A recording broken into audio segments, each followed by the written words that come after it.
Bonjour et bienvenue sur Gloria Mama. Je suis Diane et je vous propose dans ce podcast de partir à la rencontre de mères et de couples du monde entier. Ils nous livrent l'expérience de leur maternité, parfois loin de leur pays, tout aventuriers qu'ils sont. Des histoires d'hier et d'aujourd'hui, des histoires aux mille couleurs, aux mille saveurs, parfois douces, parfois plus amères. Les sujets de ce podcast ? Le désir d'enfant, les fausses couches, la grossesse, l'accouchement, l'allaitement, le retour de couche, la PMA, la GPA et bien d'autres encore vécus de par le monde. Ici, c'est un creuset d'histoires, un florilège de témoignages de parents et d'interviews de professionnels dans lesquels puiser pour apprendre, comprendre, mieux accompagner, partager, se rassurer.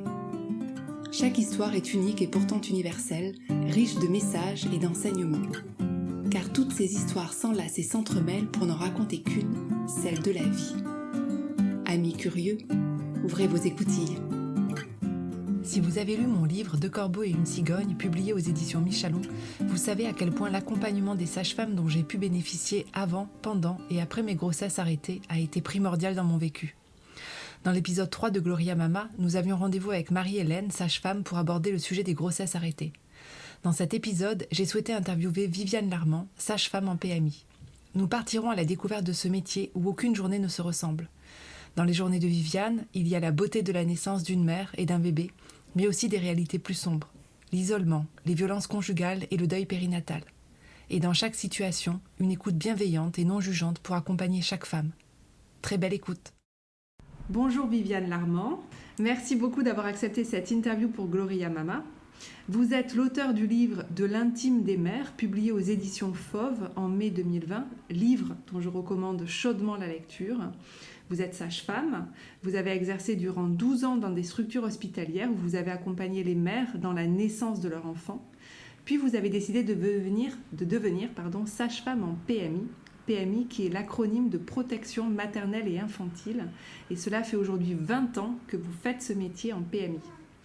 Alors avant de plonger dans les raisons qui vous ont décidé à découvrir un autre aspect du rôle de sage-femme, pouvez-vous nous dire ce qu'est une PMI et à qui s'adresse ce service ? Bonjour Diane, merci tout d'abord pour cet échange et pour me donner la possibilité de vous répondre. C'est un grand plaisir pour moi.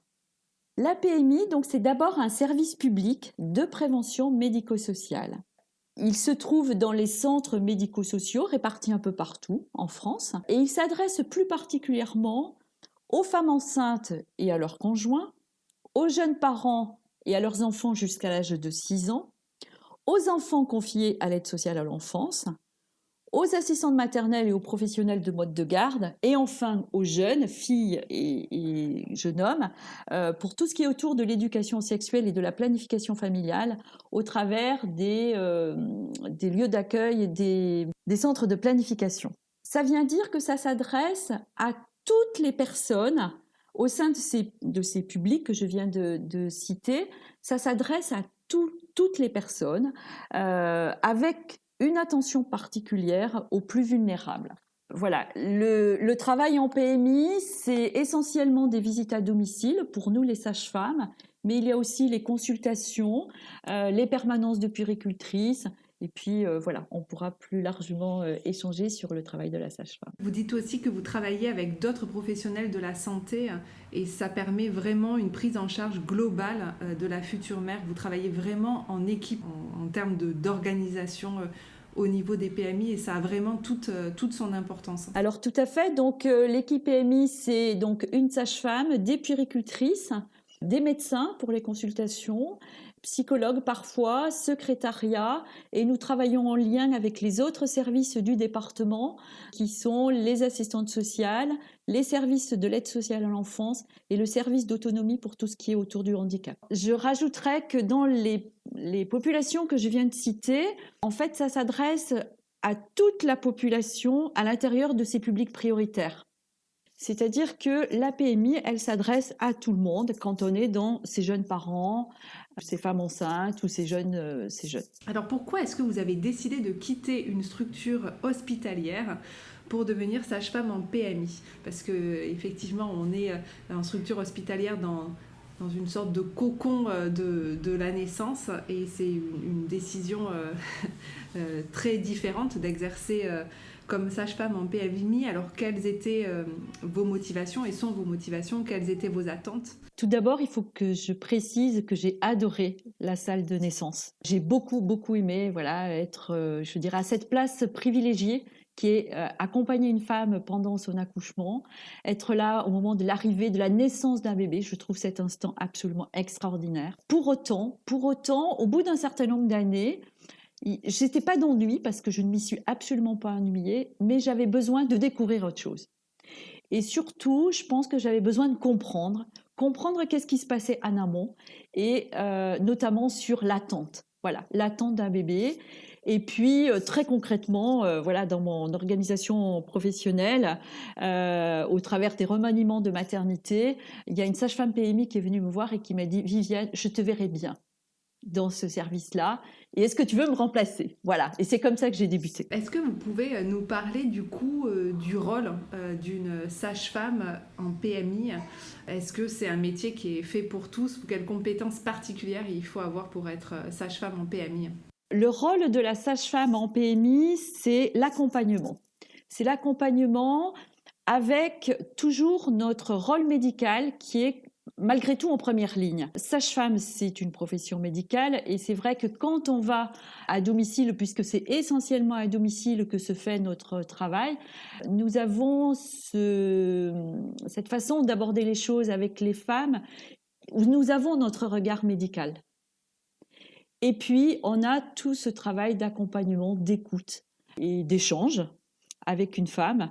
Et partant du principe que plus on va écouter une femme, plus on va, on l'espère, désamorcer, je dirais, des pathologies. On sait bien que la prévention de la prématurité, notamment, le travail d'accompagnement et d'écoute, il est primordial. Alors effectivement, vous dites dans votre livre, et je vous cite ces phrases, j'entends l'angoisse de cette mère et comprends ce qu'elle attend de moi. Une écoute autre que la seule consultation médicale, une écoute ouverte, prête à entendre les peurs de son mari, son angoisse à elle, voire une part d'eux qui refuse ce bébé.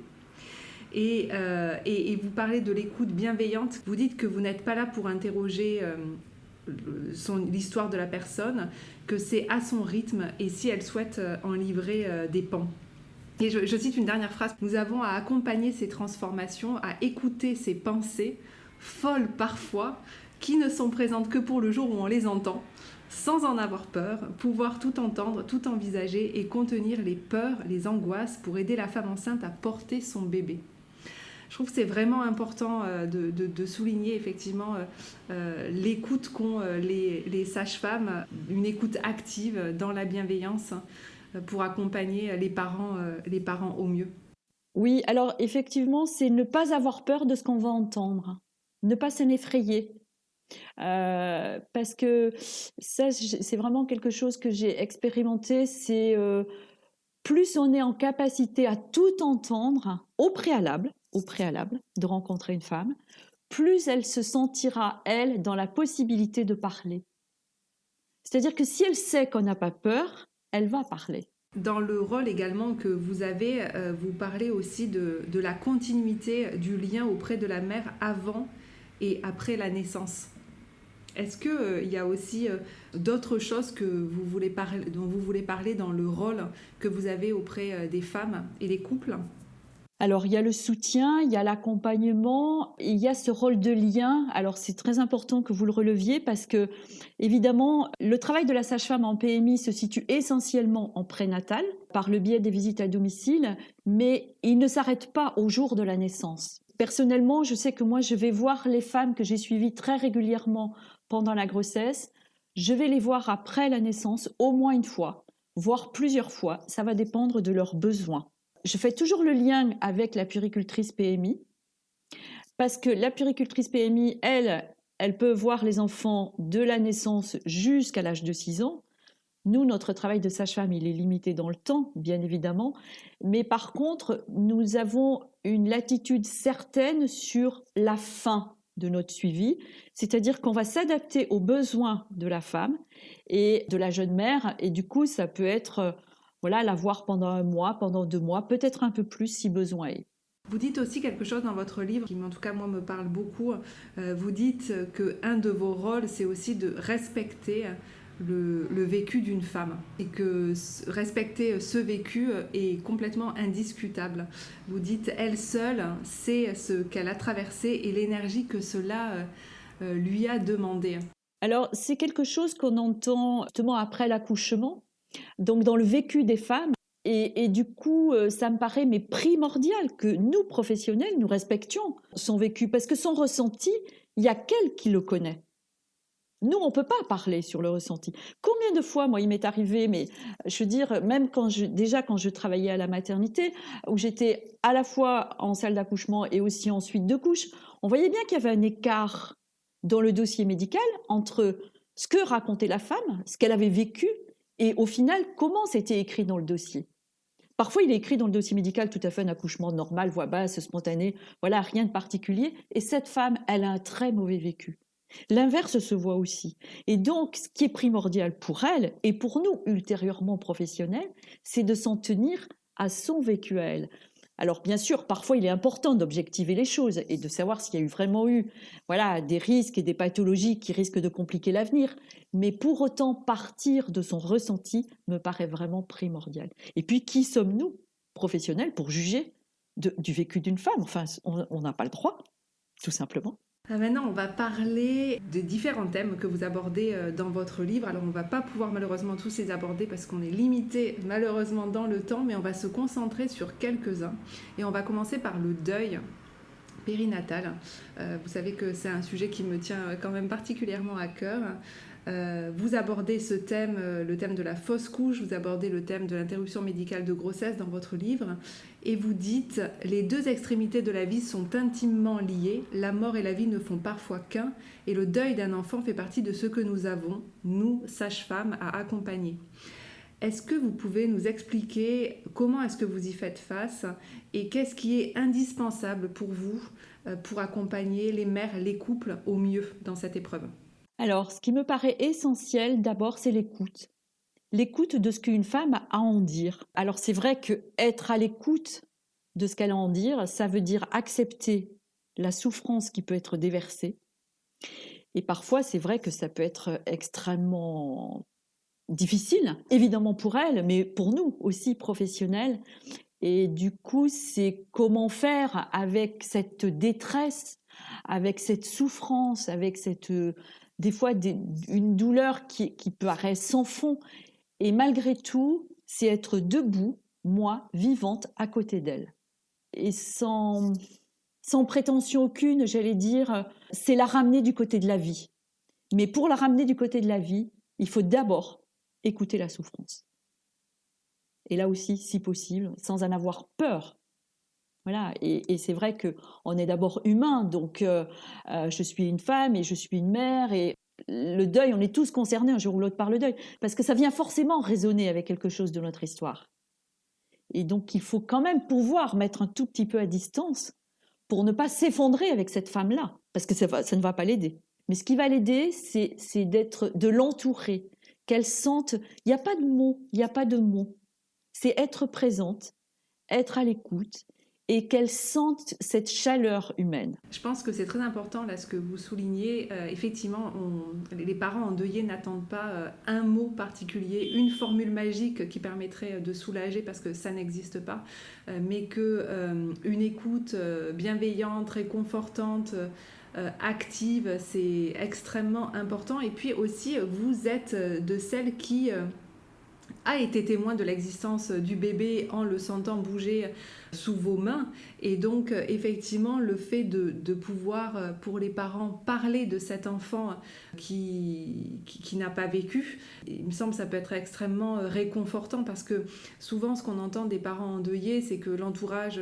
sait parfois pas réellement réagir au deuil, et donc beaucoup de personnes choisissent de ne plus parler de l'enfant. Et quelque part, c'est comme s'il mourait une seconde fois. Et de pouvoir parler avec vous qui avez été témoin finalement de sa vitalité et de son existence, c'est quelque chose de, je pense, extrêmement essentiel.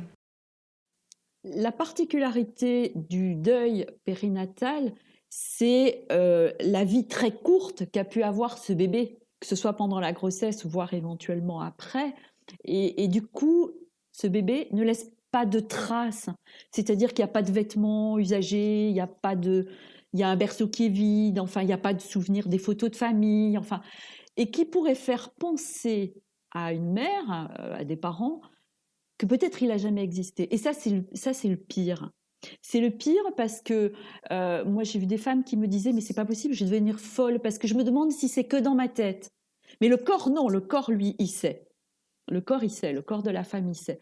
Mais il y a qu'elle qui le sait, du coup, parce que la famille, les proches, ce bébé, ils l'ont pas vu. Et donc, nous, on a été à cette place particulière qui fait qu'on a touché le ventre de la femme, on a écouté les bruits du cœur du bébé, nous sommes les témoins physiques charnels de l'existence de cet enfant. Et donc, parfois, une mère peut avoir besoin qu'on soit là pour en reparler, mais aussi, parfois, elle nous demande de rester à distance parce que c'est trop difficile. Et en tant que professionnel, on doit absolument s'adapter aux besoins de cette femme-là. Et moi, je reste toujours à disposition. C'est-à-dire que je ne clôt pas comme ça un suivi. Je dis à une femme, eh bien, écoutez, je reste à disposition. Vous pouvez me rappeler quand vous le souhaitez. Ça peut parfois être 6 mois après. Il n'y a pas de souci. Voire 1 an après. Laisser la porte ouverte. Oui. Vous abordez aussi un autre thème dans votre livre qui est celui des violences conjugales. Vous avez un rôle prépondérant dans le repérage de ces violences parce que vous êtes en première ligne, c'est vous qui entrez en premier lieu dans les familles. Comment est-ce que vous les repérez, à quels signes? On sait que la grossesse, c'est une période à risque. 40% des violences conjugales débutent pendant la grossesse et si elles sont déjà présentes, elles s'aggravent à la suite, à la naissance. Comment est-ce que vous faites pour repérer ces violences conjugales et pour protéger la mère et l'enfant? Alors, le repérage, il commence par des recommandations qui nous ont été données au niveau national par l'AMIPROF et la Haute Autorité de Santé, qui est le questionnement systématique. C'est-à-dire que chaque fois que l'on rencontre pour la première fois une femme, après avoir créé un climat de confiance, bien sûr, moi je le situe à peu près au milieu de mon rendez-vous, qui dure à peu près 1 heure. Donc voilà, il s'est déjà passé une demi-heure, on a fait connaissance, on a un peu échangé. Et à un moment, je vais lui dire, elle va me raconter son histoire médicale, chirurgicale, les antécédents. Et je vais lui dire, Madame, j'ai une question un peu différente, mais qui concerne la santé. Quand vous étiez enfant ou adulte, est-ce que vous avez connu ou est-ce que vous connaissez des périodes de violence dans votre famille, en couple, au travail, pendant vos études? Et je suis stupéfaite du nombre de réponses positives. Pour autant, il peut y avoir des réponses négatives parce que c'est pas facile de dire oui, parce que ça veut dire qu'il faut d'abord reconnaître que ce qu'on vit, ce sont des violences. Quand ce sont des coups, c'est relativement facile à identifier. Quand il s'agit de violences psychologiques qui sont de loin les plus fréquentes et qui précèdent toutes les autres, les femmes ont parfois beaucoup de mal à identifier. Et donc, elles ne savent pas, ou elles pressentent, mais elles ne sont pas sûres, ou peut-être qu'on est dans une période où ça va mieux, et donc elles ont envie de dire non, non, non, non, tout va bien. Donc, ce n'est pas parce qu'il y a une réponse négative qu'il faut se dire c'est OK, tout est parfait, tout va bien. Et il faut être attentive. Il faut être attentive à des tout petits signes qui, isolément, ne paraissent pas importants, mais mis côte à côte, montrent le danger. Avec, par exemple, des rendez-vous manqués à l'hôpital, qui pourraient être perçus par quelqu'un qui est complètement extérieur, qui pourrait être perçu comme de la négligence. En fait, non. Possiblement, elle a été empêchée. Parce qu'en fait, les violences lui prennent tellement la tête, si je puis dire, qu'elle est beaucoup moins disponible pour sa grossesse et son bébé. Et donc, c'est comment nous, on peut être attentifs à ce genre de choses. Là aussi, vous voyez, sans jugement. Essayer de comprendre pourquoi elle en est là. Et puis, les violences ont des effets majeurs sur la santé, en termes de stress, en termes, donc, au niveau de l'insomnie, dans les troubles de l'addiction, dans les troubles alimentaires, les troubles de sommeil, et puis au niveau de l'hypertension. Enfin, les violences induisent plein de pathologies. Comme notre travail est essentiellement à domicile, parfois nous ne pouvons pas poser la question parce que le conjoint est toujours là.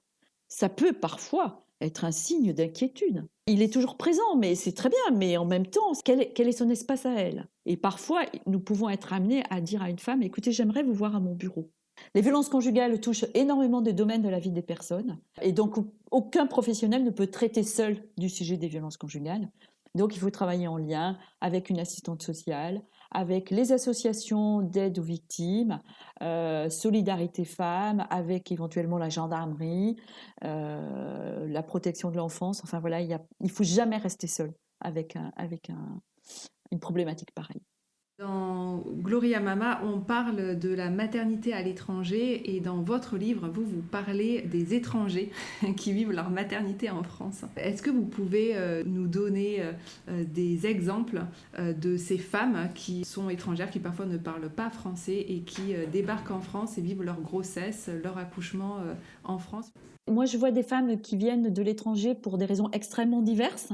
Ça peut être la femme qui suit son conjoint et qui ne travaille pas et qui du coup peut se retrouver parfois très isolée et qui sont d'un niveau social élevé. Il y a les femmes qui viennent via des réseaux sociaux, qui viennent du coup de pays très très en difficulté et qui ont l'impression qu'en France tout va mieux ou bien se passer. Et voilà, il y a les réseaux de prostitution, il y a des choses excessivement difficiles parfois à l'arrivée. Il y a les femmes, voilà, parce que il y a un monsieur qui sur les réseaux a souhaité faire venir pour combler sa solitude une femme beaucoup plus jeune qui sera très docile, et cette jeune femme qui se retrouve dans un village complètement isolé, sans pas beaucoup d'argent.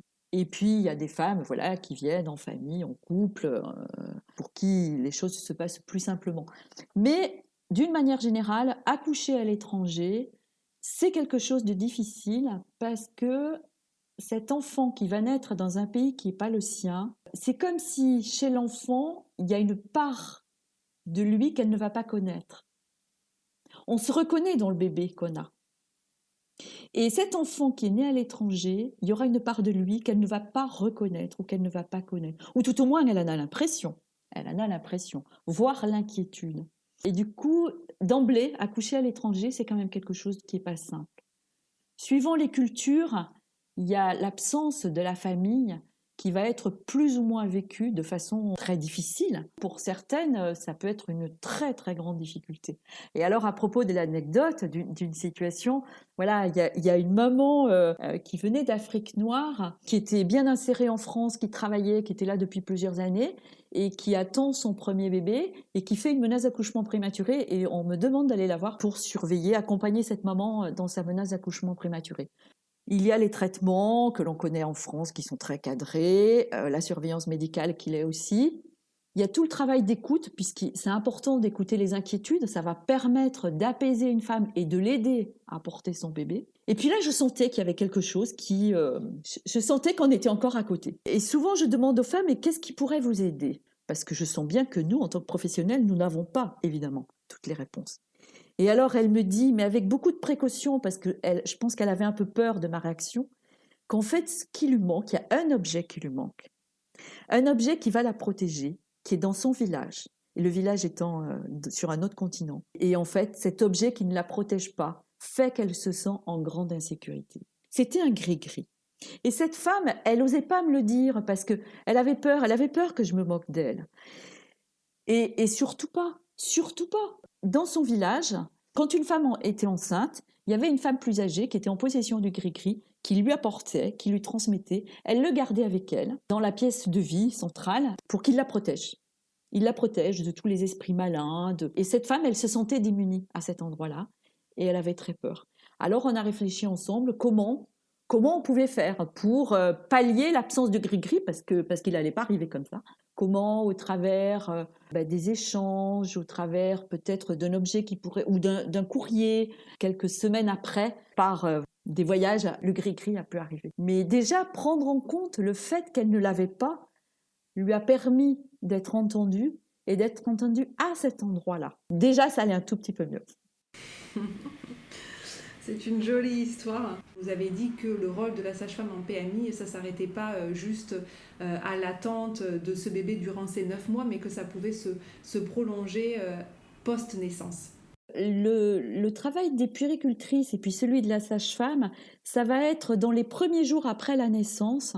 Souvent, c'est de conforter une femme dans ce qu'elle fait. C'est-à-dire que parfois, on ne fait juste que, et je prends beaucoup de précautions, de guillemets, on ne fait que lui dire ce que vous le faites bien. Et ça, c'est quelque chose qui peut être fondamental parce que si elle était dans son pays, si elle avait sa famille autour, parce que même pour les femmes françaises, hein, si elle a quelqu'un autour d'elle qui la conforte, qui la réconforte, elle va pouvoir passer ses premiers jours sans encombre, en tout cas pas trop.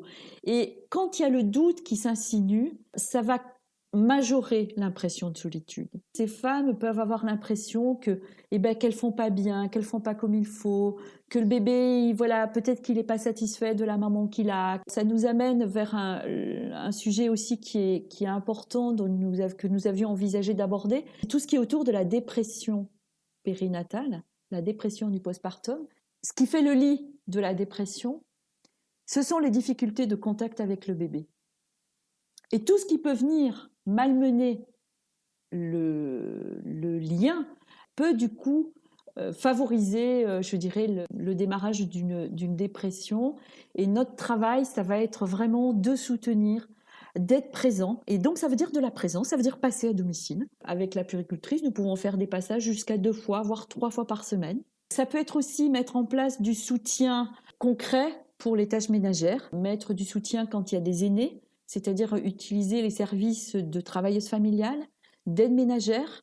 Donc, permettre à une femme de se reposer, avoir quelqu'un qui passe à domicile 1 fois, 2 fois dans la semaine pour faire des tâches ménagères ou s'occuper des aînés ou s'occuper du bébé pendant qu'elle reste disponible avec les aînés. Ça, c'est notre travail. Toutes les femmes y ont droit. Enfin, vous voyez, c'est ça qui est... Dans la population générale, il est parfois véhiculé que la PMI, ça s'adresse à des populations plus en difficulté et autres.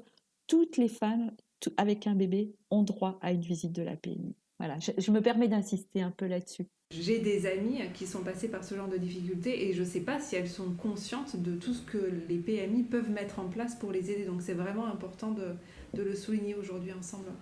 On a vu ensemble, la maternité, ça révèle des vraies vulnérabilités, quelle que soit la position sociale, on vient de le rappeler.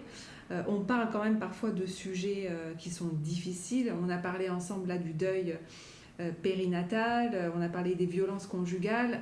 Dans votre livre, vous parlez aussi de thèmes qu'on n'a pas abordés ensemble, comme le viol, comme des problèmes de psychiatrie, des mères délaissées par leurs compagnons à l'annonce de la grossesse, d'isolement, de déracinement d'une personne qui a quitté son pays pour vivre en France dans une culture différente de la sienne. C'est quand même difficile. Comment est-ce que vous arrivez à surmonter tout cela ? Comment est-ce que vous vous ressourcez ? La première chose qui m'a aidée personnellement, ce sont les formations. Voilà, j'ai eu la chance de faire la formation au conseil conjugal en même temps que je débutais en PMI, qui est une formation longue à l'entretien et à l'écoute, et qui m'a permis de très vite comprendre que ce n'était pas moi toute seule qui allait porter l'histoire de cette femme sur mes épaules, mais que c'était mon cadre institutionnel. Je travaille dans une institution et même si je vais à domicile, alors c'est un exercice qui est difficile parce qu'on est à domicile et on est seul à domicile. Pour autant, on y va avec une identité professionnelle, appartenant à un service public. Et dès que je présente ce service-là. Ensuite, on a la chance de bénéficier de supervision, c'est-à-dire ce sont des temps où l'on prend le temps de réfléchir à des situations qui ont été difficiles. C'est animé par un psychanalyste. C'est un groupe de 7-8 personnes. Les autres, donc, ce sont des professionnels. Ça peut être que des sages-femmes PMI, ça peut être des professionnels d'autres secteurs d'activité. Et il y a beaucoup d'écoute, beaucoup de respect sur les difficultés que l'on peut apporter. C'est qu'est-ce que cette situation m'a fait vivre. Et au travers de ces difficultés-là, ça nous renseigne sur ce qu'a vécu ou sur ce que vit une femme.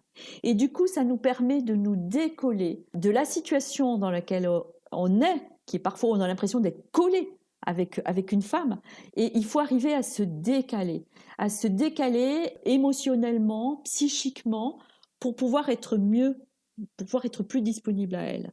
c'est un travail personnel quand même, malgré tout, hein, qui appartient à chaque professionnel. Ça ne nous est pas imposé, loin de là. On ne peut que le recommander très fortement parce que il ne faut pas se blinder, ce serait très regrettable parce qu'on y perdrait de notre humanité. Et en même temps, il faut avoir un tout petit peu de recul parce que sinon, on n'est pas aidant non plus. Et parfois, la ligne de crête, elle n'est pas simple. Elle n'est pas simple, je vous l'accorde. Il y a des situations qui nous touchent plus que d'autres, hein, c'est évident. Est-ce que vous voulez, Viviane, nous raconter une situation cocasse, puisque vous vous déplacez à domicile et ça réserve parfois des surprises inattendues. Est-ce que vous voulez partager avec nous une de ces surprises inattendues? Alors, dans les surprises inattendues, il y en a une dont je parle dans mon livre, où j'étais avec une étudiante, j'arrive dans un immeuble qui est relativement ancien, qui était en fait un ancien hôtel, mais reconverti dans des petits logements. Alors, c'est compliqué de trouver une adresse parce qu'il y a juste le numéro de l'établissement et pas le numéro de chambre, enfin ce qui était autrefois des chambres, qui s'est transformé en tout petit logement. Il n'y a pas de nom sur les portes, il n'y a rien. Donc c'était très compliqué pour trouver une adresse, je le sais d'emblée quand je vais dans ces endroits-là. Comme là, le rendez-vous était à 9h du matin, je voulais quand même pas toquer à toutes les portes, ça se fait pas. Du coup, j'écoutais, voilà, avec mon étudiante, on essayait d'être attentive, tout était hyper calme. Et je me suis dit, quand on va entendre du bruit derrière une porte, je vais frapper pour demander si c'est bien là.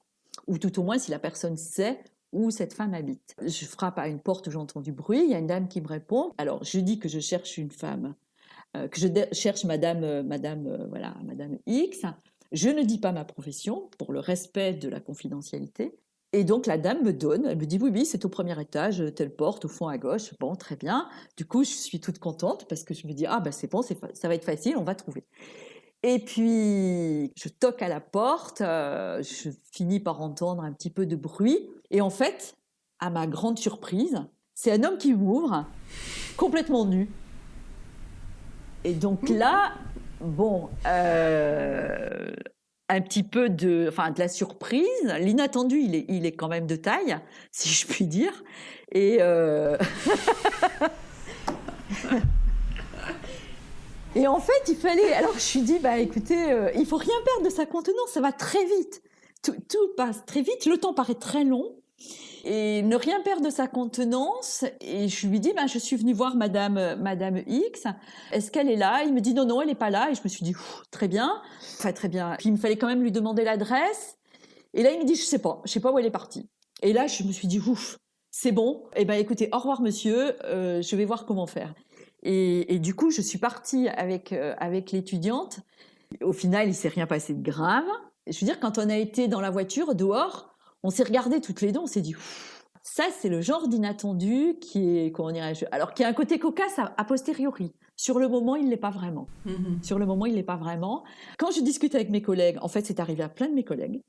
Donc, ce n'est pas si rare que ça. Et au final, il ne s'est jamais rien passé de grave. Bon, écoutez, voilà. Faut être prête à tout. En PMI, il faut parfois être prête à tout. Et votre étudiante en stage PMI, du coup, est-ce qu'elle a continué dans cette voie ou est-ce que cette expérience a mis un terme à ses souhaits de devenir sage-femme en PMI? Non, alors celle-ci n'a pas continué. Il y en a peu qui continuent dans les étudiantes. Pour autant, c'est pas cette situation-là qui l'a inquiétée, qui l'a retenue. Non. C'est vrai que c'était sa première visite à domicile, en plus du stage. Donc, c'était quand même assez fort, quoi. On arrive au terme de notre discussion. Viviane, est-ce qu'il y a quelque chose qu'on n'a pas abordé ou un message que vous aimeriez faire passer particulier? Alors, les femmes ont souvent l'impression qu'elles sont seules à vivre quelque chose de cette grossesse-là, de ces difficultés-là. Et donc, vraiment, je voudrais leur dire que non. Il y a beaucoup de femmes qui sont dans une situation dont elles ont l'impression qu'elles ne savent pas comment en sortir. La grossesse, c'est une période de vulnérabilité. C'est tout à fait naturel. Donc, qu'elles n'hésitent pas, qu'elles ne restent pas seules, qu'elles voient sur qui elles peuvent s'appuyer. Ça peut être une sage-femme PMI ou un autre professionnel qu'elle a pu repérer dans son entourage, mais en tout cas qu'elle n'hésite pas. Et c'est vrai que notre travail de sage-femme, c'est vraiment à côté de notre domaine médical, c'est tout ce travail d'accompagnement et de soutien au devenir mère. Merci infiniment Viviane pour cette interview, de nous avoir fait découvrir l'univers de la PMI, votre métier très exigeant et d'accompagner au mieux les femmes dans cette période si particulière de la maternité. Je vous cite une dernière fois parce qu'il y a une phrase que j'adore aussi que vous dites « Ces femmes me touchent parce qu'elles m'apportent et dont elles ignorent la portée. Un sourire qui va éclairer ma journée, un bol d'infusion qui me réchauffe plus que les mains, des échanges qui donnent de la densité à mon quotidien, l'audace d'y croire malgré tout. » Et on va se quitter sur cette très jolie phrase. Voilà, je rappelle le titre de votre livre, De l'intime des mères, qui a été publié aux éditions Fauve et dont à nouveau je recommande la lecture. Merci beaucoup Viviane. Merci beaucoup à vous. Merci. Au revoir. Au revoir. Dans le prochain épisode, nous nous rendrons dans le sud-ouest de la France où nous serons bercés par l'accent chantant d'Oria. Vous pouvez soutenir Gloria Mama en laissant un avis 5 étoiles sur iTunes et un commentaire. N'hésitez pas à partager les épisodes qui vous ont plu avec les vôtres. Merci et à très vite sur Gloria Mama.